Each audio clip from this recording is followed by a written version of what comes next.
السلام علیکم ورحمۃ اللہ وبرکاتہ. الحمد للہ رب العالمین والصلاة والسلام علی سید الانبیاء والمرسلین محمد وآلہ واصحابہ اجمعین ومن تبعهم بإحسان الى یوم الدین. اما بعد فاعوذ باللہ من الشیطان الرجیم. بسم اللہ الرحمن الرحیم. علمت نفس ما احضرت. صدق اللہ العظیم. بلادران اسلام، سامعین کرام اور اسٹیج پر افروز علماء کرام، آج میں نے آپ حضرات کے سامنے سورہ تکویر کی ایک چھوٹی سی آیت تلاوت کی ہے، جس میں قرآن کریم نے ڈنکے کی چوٹ پر اعلان کیا اور کھلے طور پر آگاہ کیا ہے کہ ہوشیار ہو جاؤ، ان قریب ایک ایسا دن آنے والا ہے جبکہ یہ پوری کائنات درہم برہم ہو جائے گی. ہر ایک شخص اپنے پروردگار کے روبرو پیش کیا جائے گا. کیا شاہ، کیا گدا، کیا فقیر، کیا امیر، ہر ایک رب ذوالجلال کے سامنے تھر تھرا رہا ہوگا. تمام رشتے ناطے ٹوٹ جائیں گے. سال از سال کی محبت شیشے کی طرح چکنا چور ہو جائے گی. کوئی ٹخنوں تک تو کوئی کمر تک، کوئی چھاتی تک اور کوئی پیشانی تک پسینے میں شرابور ہوگا. ایک دوست جس نے اپنے محبوب کے لیے سب کچھ قربان کر دیا تھا اجنبی ہو جائے گا. آہ کیسا وقت ہوگا وہ جب کہ ماں اپنے دودھ پیتے بچے کو بلا دے گی. سورج بالکل قریب ہوگا اور رب ذوالجلال اپنے پورے جاہ جلال کے ساتھ موجود ہوگا. اعمال ناموں کا دفتر کھول دیا جائے گا اور یہ ناتواں کمزور انسان اپنے کیے ہوئے اعمال کا حساب دینے کے لیے دست بست سامنے کھڑے ہوں گے. اللہ رب العزت سوال کرے گا، بتاؤ ہم نے تمہیں ڈھیر ساری نعمتیں عطا کی تھی، تم نے ان کو کہاں خرچ کیا؟ کروڑوں اور کربوں کے آنکھ کان دیے تھے، تم نے ان کا کہاں استعمال کیا؟ اتنی بڑی قیمتی زندگی عطا کی تھی، تم نے اس کا کیا حق ادا کیا؟ کھانے کے لیے پھل، میوے، انگور اور شیریں شہد، پینے کے لیے صاف شفاف دودھ اور میٹھے شربت عطا کیے تھے، تم نے اس کا شکریہ کہاں تک ادا کیا؟ اس سے سوال کیا جائے گا کہ پہننے کے لیے حریر اور ریشم خوبصورت و دلکش جوڑے، رہنے کے لیے صاف ستھری فضا، سونے کے لیے بنگلے اور محلات، چلنے کے لیے گاڑیاں اور سواریاں دی تھی، ٹوٹ جائیں گے، پھوٹ جائیں گے.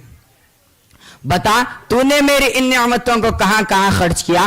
آیا عشق پرستی یا دنیا کی دلدارگی میں خرچ کیا یا میری اطاعت و بندگی میں لگایا؟ چھوٹی بڑی تمام نعمتیں، حتیٰ کہ ایک ایک سانس کے بارے میں پوچھو گی، اس وقت نہ کوئی زیادتی ہوگی اور نہ کسی پر ظلم ہوگا. الیوم تجزا کل نفس بما کسبت لا ظلم اليوم ان اللہ سریع الحساب. آج ہر ایک کو اس کے کیے کا بدلہ ملے گا. جیسا جس نے بویا ویسا ہی وہ کاٹے گا. فمن یعمل مثقال ذرة خيرا يره ومن يعمل مثقال ذرة شرا يره.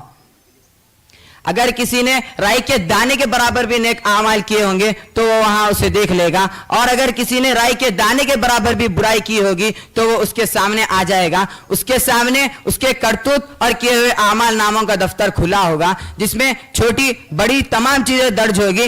انسان اسے دیکھ کر حیران ہو جائے گا اور چیخ اٹھے گا، ما لهذا الكتاب لا يغادر صغيرة ولا كبيرة الا احصاها. میرے اس اعمال نامے کو کیا ہو گیا؟ اس میں تو کوئی ایسی چیز نہیں جو لکھی نہ ہو. آج تو میرے گناہوں کی تمام پوٹلیاں کھل گئی. جو گناہ میں نے تمام انسانوں سے چھپ کر رات کی تاریکی و تنہائی میں شہر سے دور دراز ویرانے میں کیے تھے، آج تو ان کا بھی پردہ فاش ہو گیا اور تمام لوگوں کے درمیان بھانڈا پھوٹ گیا. وہ چیخے گا، چلائے گا اور اپنے گناہوں کے غم میں گل گل کر اپنی انگلیاں کاٹ لے گا. وہ تمنا کرے گا اور اپنے پروردگار سے عرض کرے گا کہ اے ہمارے رب، ہمیں دوبارہ دنیا میں بھیج دیا جائے. اب تو بس آپ ہی کی بندگی کروں گا، اب تو میری پوری زندگی آپ ہی کی رضا میں بسر ہوگی. ربنا اخرجنا نعمل صالحا غیر الذی کننا نعمل. اے ہمارے رب، اب ہم کو یہاں سے نکال لیجئے کہ ہم کچھ نیکیاں کر لے، برخلاف اس کے جواب تک ہم کرتے رہیں. بلادران اسلام، ذرا سوچئے، اندازہ لگائیے کہ آج ہم کن کن گناہوں میں مبتلا ہیں. ہماری ہر صبح و شام گناہوں کے کن کن اڈوں پر بسر ہو رہی ہے. فرعونی اور طاغوتی نشے غرور نے ہمیں جہنم کے کس دہانے پر لا کھڑا کر دیا ہے. حیوانیت اور بہیمیت کی اس انتہا پر پہنچ گئے ہیں کہ آگے کوئی منزل ہی نہیں ہوتی.